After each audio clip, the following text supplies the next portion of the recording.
If there's something that's always had a major stigma about it, it'd be video games. The fact that there's always going to be people saying that they're bad for you, while I do agree that there is some level of bad that could and can come from video games, I don't believe that's always the case. Of course, there is a certain limit to what lines should and shouldn't be crossed when it comes to gaming. Honestly, though, if it was any type of gaming that I do believe that is very concerning, it would be mobile gaming. I see so many people in so many different age groups that have this crazy obsession with it, and they're very glued to their phones. But other than that, there's a lot of stuff you can pick up from video games, even mobile games. But anyways, I'm going to go ahead and get into that sort of thing because there's a lot that video games can offer, and there's a lot of things that you can learn and pick up from that can be good for you. Whether it's the puzzles that you have to solve in the Legend of Zelda titles, or memorizing the advantages of certain Pokemon types and disadvantages of them, or the attack patterns and behaviors of how bosses react in Souls games, or even the amount of utility. Well, the type of utility that you need to kill certain game in Red Dead. There's something that you can learn from it, and there's a lot of benefits that you're able to gather from video games that do actually have some good than what you may believe.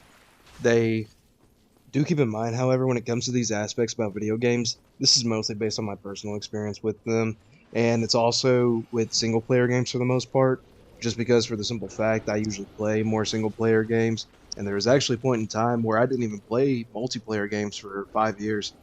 I'll probably make a video about that sooner or later, but we're going to go ahead and get into it. So I'll be honest, this first one is just kind of a dead giveaway because it's the most typical one that you hear everybody fucking say. But I'm going to elaborate on it though, so don't worry about that. And that's hand-eye coordination. Basically, your brain reflexes and your brain's reaction time to certain things. Now, think of it like this. Your video game controller is like a car in a lot more ways than you may or may not believe. The easiest way I can explain it to make it make sense is that your video game controller is the car, and there are a variety of different buttons and functions that the controller has, like a car. And you're going to have to be able to know what they all do, actively keeping this in your mind ingrained 24/7 when it comes to navigating in whatever it is you're doing, just like how it is with driving a car. You have to know what exactly everything does. You have to be able to react, know what certain signs mean, know the right of ways. You have to know a lot of protocols to be able to actually properly drive a car. It's no different than with the video game controller in that aspect. Just like cars, video games don't all behave and act the same. Certain cars are good at certain things and better performing at certain things, just like how video games are more attuned to certain things and better at certain things based on their inputs. Your controller layout is not the same as any other game. Now, think of it like this. You play a video game, you take a break from it for a long time, and you play another video game.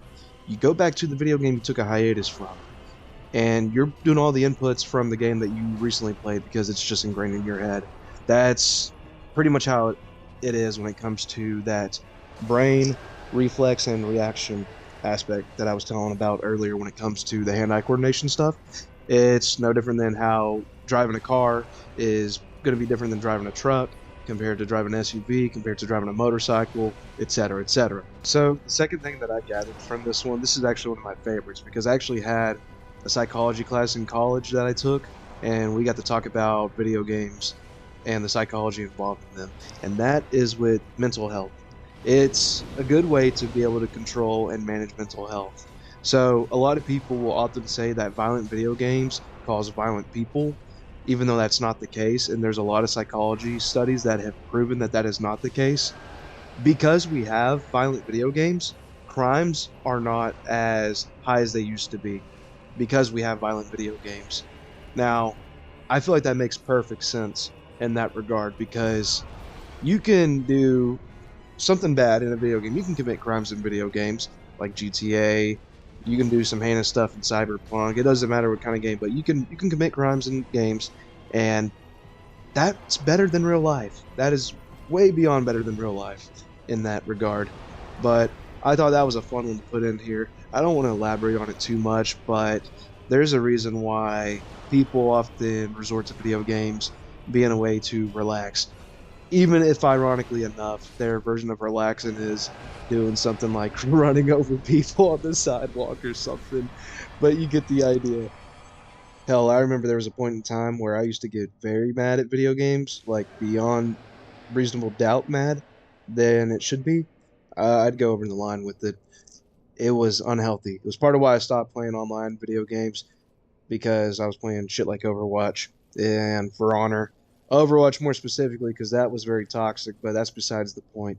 I quit online video games for 5 years and I came out as a better person through it. I'll elaborate more on that, but it really is good for mental health management and being able to control that anger. And also, I still do get mad, of course, at video games, but it is nothing compared to how it used to be. There's a day and night difference, and honestly, I just either get off the game, take a break, or just keep myself contained in control and just tell myself it's not that deep.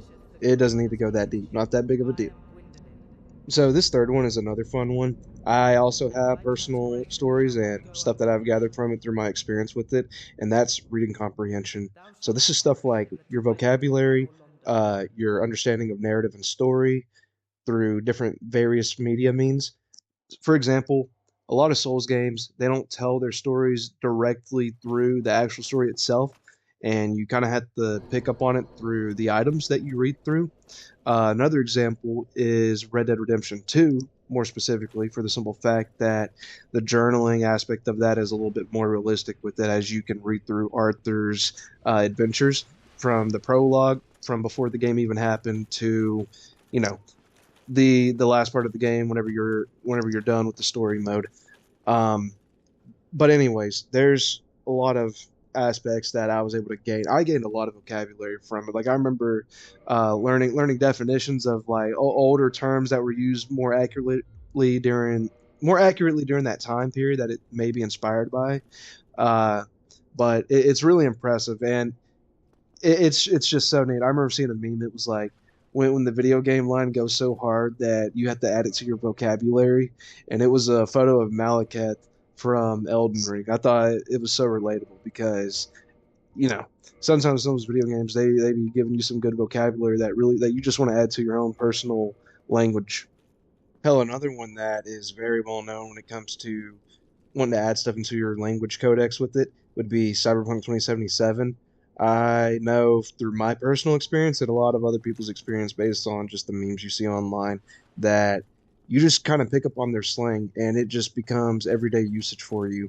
And, it's very nice whenever a game has that much of an influence to where you want to add into your vocabulary. And it kind of creates like an exclusive thing that, feels like you're speaking a different language because if you're able to say it and someone understands what you're referencing, it makes it even more better. And Cyberpunk is just like a big example of that whole language shift and how it changes your vocabulary. Just another little bonus thing too with the language thing.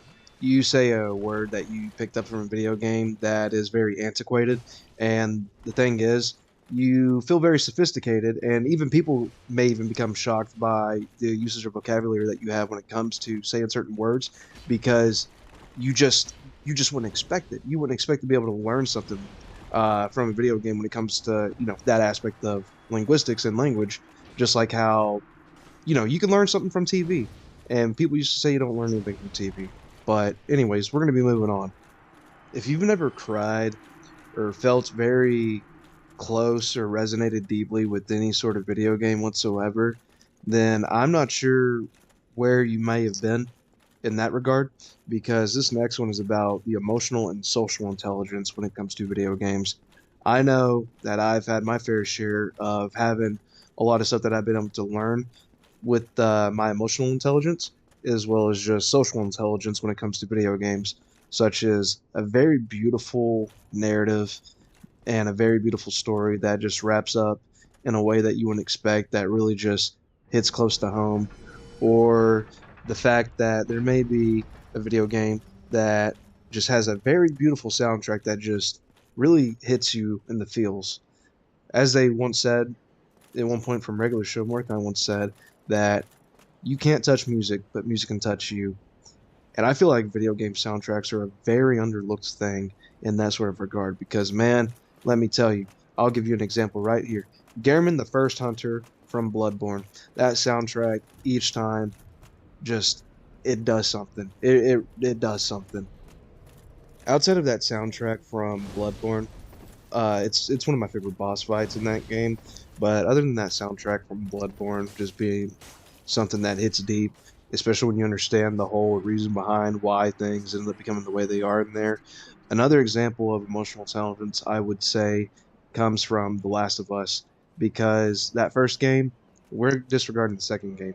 But when you play as Sarah at the very beginning of the game, in the prologue, where shit starts to hit the fan, and you see firsthand what led up to the point of where Joel is at now, and you see Sarah, you know, with her last words just crying out in pain in front of her father, and Joel just having to watch that happen, it does something to you.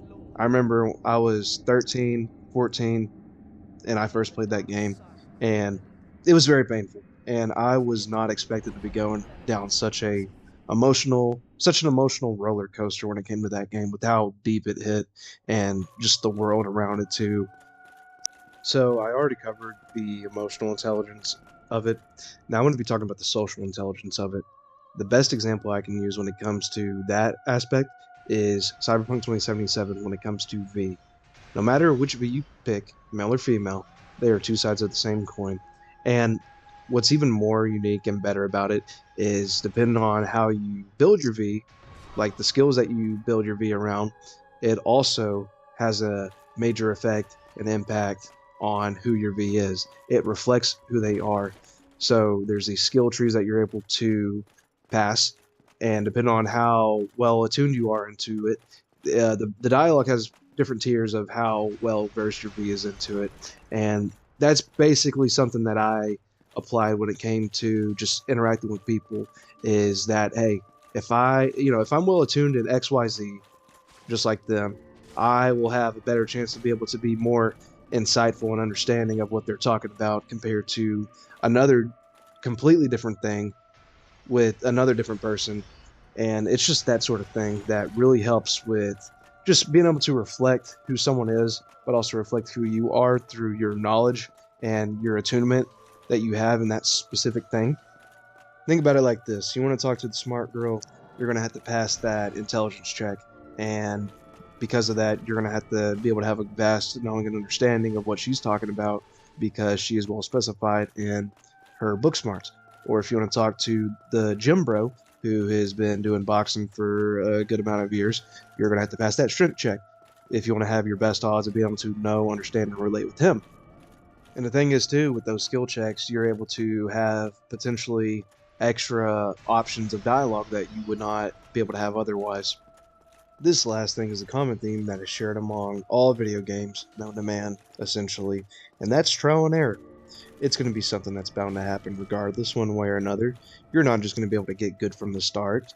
And if people tell you to just be good and get good, they're obviously fucking with you or just on some bullshit because you're going to make mistakes. You can be a perfectionist and you could be getting everything done right, but you can still make mistakes. Everyone is prone to making mistakes, and it's nothing to be ashamed of. And the thing is, just like history, the whole point of history is to learn from our mistakes. This is no different when it comes to video games and the game of life, to where you need to learn from your mistakes if you want to be able to see change and improvement through trial and error.